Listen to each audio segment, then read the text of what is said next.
इस वक्त हमारे साथ हैं पूर्व मंत्री देवी सिंह भाटी। अपनी बेबाकी के लिए, खरी बात कहने के लिए जाने जाते हैं। आनंदपाल एनकाउंटर को लेकर दिए गए बयान पर खासा बवाल मचा, खूब तरह की चर्चा हुई। इस वक्त वो फिर हमारे साथ हैं। भाटी साहब, क्या कहना चाहेंगे?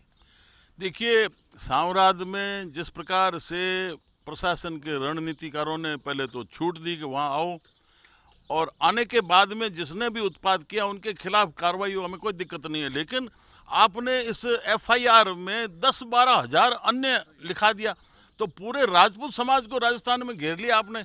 चाहे कोई मैं बैठा हूँ, चाहे घोड़ी पर अगर कोई दूल्हा बैठा है, आपको तो किसी को भी अधिकार मिल गया कि आप किसी को गिरफ्तार कर लो, बेइज्जत कर दो।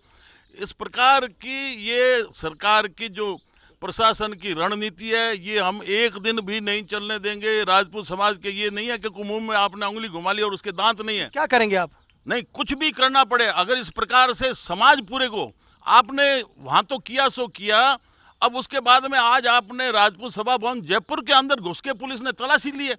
आप अपने जिस प्रकार की रणनीति रखते हो, इससे बिना कारण आप राजपूत समाज को छेड़ रहे हो, ये बिल्कुल नहीं चलेगा। अगर कोई दोषी है तो मैं तो ये भी अपील करूंगा कि भी कोई भी सभा भवन है, कहीं भी ऐसे मुलजिमों को अंदर नहीं आने देना चाहिए। लेकिन आगे तो पुलिस का ये तरीका भी ठीक नहीं है कि वो सभा भवन के अंदर घुस के तलाशी ले, और 10-12 हज़ार राजपूत समाज के सारे लोगों को इन्होंने लपेटे में ले लिया है। ये कमजोरी हम कभी नहीं आने देंगे, चाहे सड़क पर उतरना पड़े।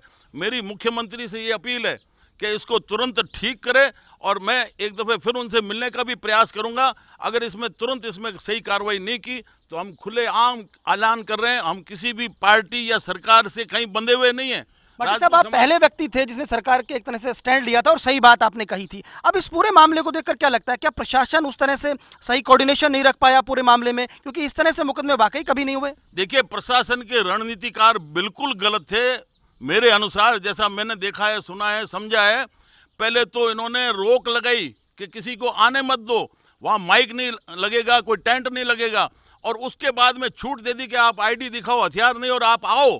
अरे, आपको देखना तो चाहिए था कि ये नियंत्रण में आ सकते हैं क्या। पहले भीड़ इकट्ठी होने दी और उसके बाद में अब गोलियां चलती है। ये किसके ऊपर हुआ है? ऐसी रणनीति के कारण हुआ है। अगर किसी ने गलती की है उसके खिलाफ कार्रवाई हो, लेकिन निर्दोष लोगों के अगर एक के भी हाथ लगा लिया तो मैं छोड़ूंगा नहीं। मुझे जानकारी मिली है कि भाजपा के कुछ बड़े नेता टच में है, संगठन स्तर पर भी बात हो रही है। तो आपको लगता है, क्योंकि आपकी बात सुनी जाती है, तो क्या लगता है कि मुख्यमंत्री इस पूरे मामले पर गंभीरता से और सकारात्मक कोई कदम उठाएंगी? मैंने बात ये संगठन से लेके और सरकार के प्रतिनिधियों तक सारी बात मैंने पहुंचा दी है। ये सीएम तक भी बात पहुंच गई है। इसीलिए मैं सीधा जो लीडरशिप है वो मुख्यमंत्री के हाथ में, मैं उनसे अपील करता हूं कि इसको तुरंत ठीक करें, वरना इस प्रकार की अगर कार्रवाई हुई तो पूरा समाज सड़कों पर आ जाएगा। तो ये थे पूर्व मंत्री देवी सिंह भाटी, जिन्होंने सीधे तौर पर कहा कि इस तरह से मुकदमा दर्ज करना गलत है। साथ ही साथ उन्होंने मुख्यमंत्री से अपील भी की है कि पूरे मामले में हस्तक्षेप करें। कैमरा पर्सन गुलाम रसूल के साथ लक्ष्मण राघव, जी मीडिया, बीकानेर।